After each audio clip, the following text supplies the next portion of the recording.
બહુ સરસ પ્રસંગ છે મૂડીનો. મૂડીમાં એક ચારણભાઈ રહેતા હતા, કવિ હતા, અને લગ્ન પ્રસંગ હતો એમને ઘરે. દેશ દેશાવરથી મોટા મોટા કવિઓ, કવિરાજ જેને કહેવાય, મોટા મોટા રાજા રજવાડાઓ જેમને માન સન્માન આપે, રાજકવિ તરીકે રાખે, એવા બધા દિગ્ગજ કવિઓ આ પ્રસંગમાં આવેલા. અને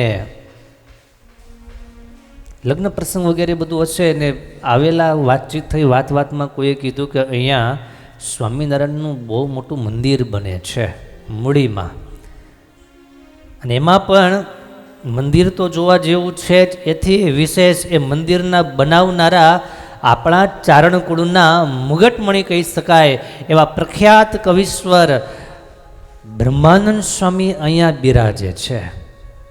અને આ મંદિર એમના માધ્યમથી તૈયાર થાય છે. આ પ્રસંગ આખો સાંભળીએ તો એમ થાય કે આપણે આપણી બુદ્ધિને સાવ દરવાજા જ બંધ કરી દેવા જોઈએ. ખોટો એનો દોડ રાખવા જેવો જ નથી. મજા આવે એવો પ્રસંગ છે. એટલે બધા આવ્યા મૂડી મંદિરે. બ્રહ્માનંદ સ્વામી ભેટ વાળી અને કછોટો વાળી અને સ્વામી ચૂનો પીલતા હતા. ચૂનો પીલતા હતા, ચૂનો તૈયાર કરતા હતા. સ્વામીનું શરીર વગેરે બધું ધૂળ ધૂળ થઈ ગયેલું અને કપડાં બધા બગડેલા. અને પેલા કવિઓએ કહ્યું કે બ્રહ્માનંદજી ક્યાં મળશે? બ્રહ્માનંદ સ્વામી પામી ગયા છે. બધા કવિઓ કોઈ સામાન્ય નથી, કવિઓ છે, સારા દરજાના છે. પણ એને એમ કહીશ કે હું બ્રહ્માનંદ તો થોડુંક કદાચ એને પેલું થશે, મનાશે નહીં, કે પછી અણગમો થાય. બ્રહ્માનંદ સ્વામી કે હમણાં મળશે ત્યાં આટો મારો ને બેસો. ત્યાં બેસાડ્યા. બ્રહ્માનંદ સ્વામી કપડા થોડા ખંખેરા, હાથ પગ ધોઈ અને સ્વામી બેઠા. સ્વામી કે તમે જેને ગોતો છો એ બ્રહ્માનંદ હું પોતે છું, પણ તમે તો ત્યાં કામ કરતા હતા એને કે હા, સ્વામિનારાયણનો હું નોકર છું, સ્વામિનારાયણનો સેવક છું, સ્વામિનારાયણનો મજૂર છું, બાકી બ્રહ્માનંદ હું છું. એવી સ્વામી અદ્ભુત વાત કરી અને એ વાતમાં જ પામી ગયા કે આના સિવાય બીજો બ્રહ્માનંદ હોય જ નહીં. કારણ કે વાતમાં પ્રાસ મેળવી દે, વાતમાં કવિત કરી નાખે. એટલે આ સિવાય બ્રહ્માનંદ તો કોઈ હોય નહીં. સામે ગુજરાત, હાલાર, ગોહિલવાડ, સોરઠ, ઝાલાવાડ વગેરે પ્રદેશના કવિઓ આવેલા અને કે અમારે તમને કંઈક પ્રશ્ન કરવો છે. સ્વામી કે તમે જેટલા પ્રશ્ન કરવા એટલા કરી લ્યો, એનો જવાબ મારે એક લાઈનમાં આપી દેવો. એમ તો કે હા, એક લાઈન એક શબ્દમાં આપી દો, તમારે જે પ્રશ્ન કરવા હોય તે કરો. પેલા કવિએ પ્રશ્ન કર્યા, કોણ સુતા શુભ સાગરની કહી વાસવસે જીવ અંતર જામી, તીર્થ કારણ જાવું ન જાવું, ગોપપતિ કોણ ગોકુળે ગામી, કોણ કહો સતીને યતિ વલ્લભ, કોણ કરે જનની નિષ્કામી. આવા પ્રશ્નો પેલા કવિએ કર્યા. પહેલો પ્રશ્ન એવો કર્યો કે સાગરની પુત્રીનું નામ શું? સાગર એટલે દરિયો. દરિયાની દીકરીનું નામ શું? બીજો પ્રશ્ન કર્યો કે જીવનો વાસ ક્યાં છે? ત્રીજો પ્રશ્ન કર્યો તીર્થ કરવા જવું કે ન જવું? ચોથો સવાલ કર્યો કે ગોકુળના પતિ કોણ? ગોપના પતિ કોણ? પાંચમો સવાલ કર્યો સ્ત્રીને, સતીને વહાલું કોણ? સતી એવી સ્ત્રીને વહાલામાં વહાલું કોણ? અને કળિયુગના જનોને નિષ્કામી કોણ કરા? 6 પ્રશ્ન અમારા છે. એ પ્રશ્ન સાંભળી અને સ્વામીએ એનો જવાબ લખ્યો કરે છે. પ્રશ્ન સુણી મુનિ બ્રહ્મ કહે સુણો, શ્રી સહજાનંદ સ્વામી. આમાં બધું જ આવી ગયું. શ્રી સહજાનંદ અને સ્વામી. 6 સવાલ અને 6 સવાલના જવાબ સ્વામીએ આટલા એક નાના અમથા પ્રસંગમાં આપી દીધા. સ્વામી કે પહેલો સવાલ શું હતો? સાગરની પુત્રી કોણ? તો કે શ્રી. પેલા શ્રી આવી ગયો. પછી વાત આવ્યું જીવનો વાસ ક્યાં છે? તો કે સહ. સહ એટલે પરમાત્માની સાથે. સહ પરમાત્માની સાથે વાસ છે. ત્રીજો સવાલ હતો તીર્થ કરવા જાવું કે ન જાવું? સ્વામી કે જા. શ્રી સહજા. પછી ચોથો સવાલ હતો ગોકુળના પતિ કોણ? તો કે નંદ. સતીઓને વાલું કોણ? તો કે સ્વામી, એમનો ધણી.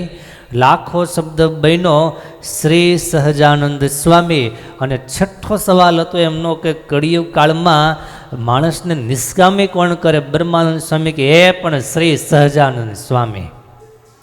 એક શબ્દમાં એક વાક્યમાં જવાબ આપે બ્રહ્માનંદ સ્વામી. આવા અદ્ભુત અને બહુ ઉચ્ચ કક્ષાના કવિ હતા, વિચક્ષણ હતા, બહુ હોશિયાર હતા, બહુ બુદ્ધિશાળી હતા, સતાવધાની હતા. એના કેટલા પ્રસંગો શાસ્ત્રોમાં લખાયેલા છે. એકવાર એક જોધપુરનો દેવીદાસ બ્રહ્મભટ્ટ કરી અને એક વ્યક્તિ બ્રહ્માનંદ સ્વામીની પાસે આવ્યા અને સ્વામીને કહે છે કે મારે અષ્ટાવધાન કળાની સ્પર્ધા કરવી છે. અષ્ટાવધાન એટલે કે 8 પ્રશ્ન એક સાથે કરી નાખે, પછી 8ના જવાબ બારાફરતી આપી દે. પહેલેથી આપે, છેલ્લેથી આપે, જે રીતે કહો એ રીતે જવાબ આપે. આને કહેવાય અષ્ટાવધાન. આપણને ઘણીવાર એક અવધાન પણ નથી હોતું. વાતમાં આપણને પૂછ્યું હું આવ્યું એ ખબર નહીં. અષ્ટાવધાન એક કળા છે, એક આર્ટ છે. અને બ્રહ્માનંદ સ્વામીની પાસે પેલો ભાઈ આવ્યો દેવીદાસ અને કહે છે મારે અષ્ટાવધાન કળાની સ્પર્ધા કરવી છે. ત્યારે બ્રહ્માનંદ સ્વામી કે એક કામ કરો, અષ્ટાવધાનની સ્પર્ધા કરવી હોય તો વૈષ્ણવાનંદ છે મારા સાધુ વૈષ્ણવાનંદ સ્વામી, એમની સાથે કરો. અને અષ્ટોત્તર અવધાન તમારે કરવું હોય 108 અવધાન. કેટલા? 108. અષ્ટોત્તર શતાવધાન તમારે સમજવું હોય તો મારી પાસે આવજો. આ 8માં હું કાંઈ સમય આપું નહીં, એમાં કાંઈ આપણે સમય બગાડાય નહીં. એને એટલું એના કરતાં ભજન કરવું સારું. પણ અષ્ટોત્તર શતાવધાન તમારે જો કરવું હોય 108 શતાવધાન તમારે કરી 108 સવાલ કરી નાખવાના અને પછીના લાઈન ટુ લાઈન જવાબ આપી દેવાના. પહેલેથી આપવાના, છેલ્લેથી આપવાના, વચ્ચેથી પૂછે કે 54મો સવાલ કયો એનો જવાબ આપવાનો. આ અષ્ટોત્તર શતાવધાન કહેવાય. કેમ લાગે? ઇઝી છે ને ભાવિક ભગત? અઘરું લાગે? અષ્ટોત્તર શતાવધાન આટલી વાત સ્વામીએ કરી એટલે પેલા આવનારા વ્યક્તિને સ્વામીના બરાબર દર્શન થઈ ગયા, સમજાઈ ગયા અને સ્વામીના પગમાં પડ્યા અને નમસ્કાર કરીને એટલું માત્ર ભાઈ બોલ્યા કે લોકો, આ દુનિયા, આ સમાજ સ્વામિનારાયણને ભગવાન કહે છે, પણ હું તો એમ કહું કે આ બ્રહ્માનંદ ભગવાન છે. આ બ્રહ્માનંદ એ ભગવાન છે. સ્વામિનારાયણ તો એના કરતાં બહુ ઊંચા હશે, બહુ મોટા હશે, એની તો વાત જ ન થાય. આ બ્રહ્માનંદ સ્વામીને જોઉં છું, એની સામે નજર કરું છું, એની વાત માત્ર સાંભળું છું તો પણ મને એવો અનુભવ થાય છે કે દુનિયા કદાચ સ્વામિનારાયણને ભગવાન કહેતી હોય, પણ હું તો એમ કહું આ બ્રહ્માનંદ મારે માટે તો ભગવાન બની ગયા.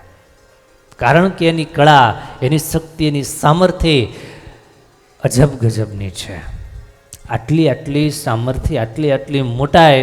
પણ એ બ્રહ્માનંદ સ્વામી એ ચારણકુળુ ભૂષણ, એક વિરલ વ્યક્તિત્વ, એક વિરલ અવતારી પુરુષ સ્વામિનારાયણ ભગવાનની પાસે 2 હાથ જોડી નતમસ્તક થઈ અને માત્ર એટલું કે મનમોહન સુંદર વર મારા અવગુણિયા વિસરાવા રે, મનમોહન સુંદર વર મારા, મનમોહન સુંદર વર મારા, અવગુણિયા વિસરાવા રે, મનમોહન સુંદર વર મારા. એ બ્રહ્માનંદ સ્વામી સ્વામિનારાયણ ભગવાનને આટલા હેતથી, આટલા ભાવથી અને વિનમ્રપણે પોતાની બુદ્ધિનો દોઢ 0 કરી અને મહારાજને કહે છે, મનગમતું સર્વે મેલીને એક તમને રીઝાવા રે, બ્રહ્માનંદ કહે મન કર્મ વચને, બ્રહ્માનંદ કહે મન કર્મ વચને, ગુણ તમારા ગાવા રે મનમોહન સુંદર વર મારા, મનમોહન સુંદર વર મારા. એવા મોટા બુદ્ધિશાળી સંત મહારાજને એમ કહે, જેવો તેવો તોય પુત્ર તમારો, અણસમજુ અહંકારી, પેટ પડ્યો તે અવશ્ય પાળવો, વાલમ જુઓ વિચારી. હે પ્રભુ, આ દુનિયાનો પણ એવો નિયમ છે કે કોઈ માવતરના જીવનમાં એવો કોઈ દીકરો પાયકો હોય, જન્મો હોય, જેને કાંઈ ખબર પડતી ન હોય, સાવ અકલને એને ઘણું બધું છેટું હોય, મંદ બુદ્ધિનો હોય, પણ એને માવતર પાળે છે. શું કામ? પેટ પડ્યો તે અવશ્ય પાળવો, વાલમ જુઓ વિચારી. એમ પ્રભુ, અમે તમારે શરણે છીએ, તમારે આશરે પડ્યા છીએ, માટે તમારા વગર અમારો કોઈ ઉદ્ધાર નથી. આટલી તૈયારી બ્રહ્માનંદ સ્વામીની છે. માટે સ્વામી એમના આધ્યાત્મિક જીવનમાં સહેજ પણ પાછા પડ્યા નહીં, એને સહેજ પણ ક્યારેય મન દુઃખ થયું નહીં, એને ક્યારેય ખોટું લાગ્યું નહીં. માટે આપણે પણ આમાંથી એટલું શીખવાનું છે કે બુદ્ધિ છે એનો ઉપયોગ ભગવાનનો નિશ્ચય કરવા માટે કરવાનો છે, નહીં કે અહંકાર પોષવા માટે.